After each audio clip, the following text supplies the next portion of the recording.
జిల్లా ఇసుకపల్లి బీచ్ లో నలుగురు విద్యార్థులు గల్లంతయ్యారు. ఒకరి మృతదేహం తీరానికి కొట్టుకొచ్చింది. వాళ్లంతా అల్లూరు పంచాయతీ ఎర్రపగుంట వాసులుగా గుర్తించారు. మరొక ముగ్గురు విద్యార్థుల కోసం గాలింపు జరుగుతోంది. మరైన్ పోలీసులు స్థానికుల సహకారంతో గాలిస్తున్నారు.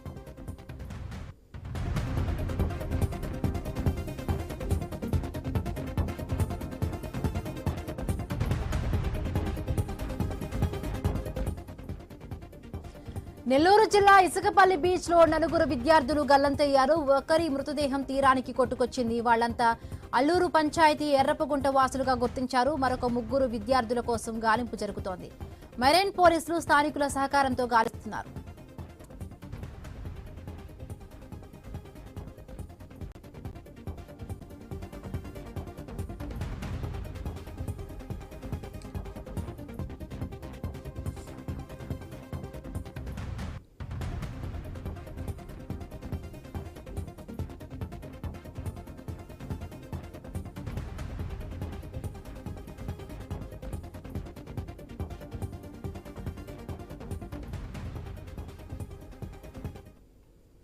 నెల్లూరు జిల్లా ఇసుకపల్లి బీచ్ లో నలుగురు విద్యార్థులు గల్లంతయ్యారు. ఒకరి మృతదేహం తీరానికి కొట్టుకొచ్చింది. వాళ్లంతా అల్లూరు పంచాయతీ ఎర్రపగుంట వాసులుగా గుర్తించారు. మరొక ముగ్గురు విద్యార్థుల కోసం గాలింపు జరుగుతోంది. మెరైన్ పోలీసులు స్థానికుల సహకారంతో పోలీసులు గాలిస్తున్నారు.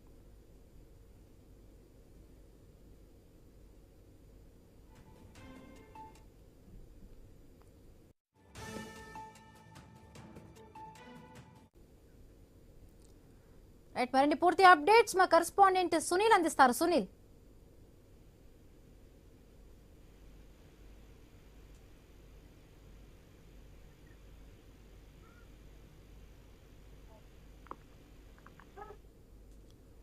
సునీల్ యమబిందు నెల్లూరు జిల్లా కావలి నియోజకవర్గం అల్లూరు మండలంలో పండుగల వేళ విషాదం చోటు చేసుకుందని చెప్పుకోవచ్చు. అయితే పండుగల సమయంలో కుటుంబాలు ఎంజాయ్ చేయడానికి సముద్ర తీరం అదేవిధంగా సినిమా హాల్కి వెళ్తుంటారు. ఈ నేపథ్యంలో కూడా 6 మంది ఇంటర్మీడియట్ చదువుతున్న స్నేహితులు అల్లూరు మండలం ఇసుకపల్లి సముద్ర తీరంలో సముద్ర స్నానానికి అయితే వెళ్లిన పరిస్థితి అయితే ఉంది. అయితే ఈ 6గురు సంబంధించి కూడా ఇతర గ్రామాల నుండి తమ బంధువుల ఇంటికి పండుగలకు వచ్చినట్టు కూడా అక్కడ మెరైన్ పోలీసులతో పాటు స్థానిక పోలీసులు కూడా చెప్తున్న పరిస్థితి అయితే ఉంది. అయితే ఈ 6 మంది కూడా సముద్ర స్నానానికి అయితే వెళ్లిన పరిస్థితి దాదాపుగా నెలకొంది.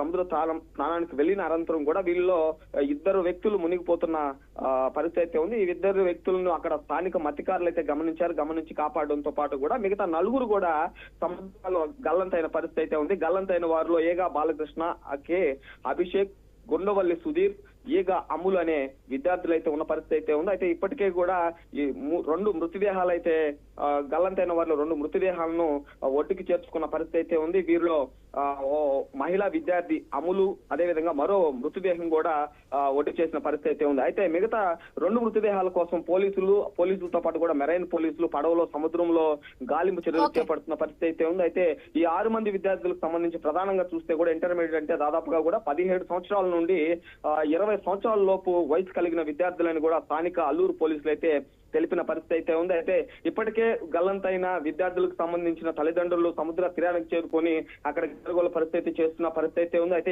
2 మృతదేహాలు లభ్యం కావడం, మరో 2 మృతదేహాల కోసం సముద్రంలో గాలింపు చర్యలు చేపట్టడంతో పాటు కూడా స్థానిక తల్లిదండ్రులు అయితే ఆందోళన చెందుతున్న పరిస్థితి నెల్లూరు జిల్లా కావలి నియోజకవర్గం అల్లూరు మండలంలో నెలకొందని చెప్పుకోవచ్చు. Himabindu. Right, thank you Sunil, thanks for the updates.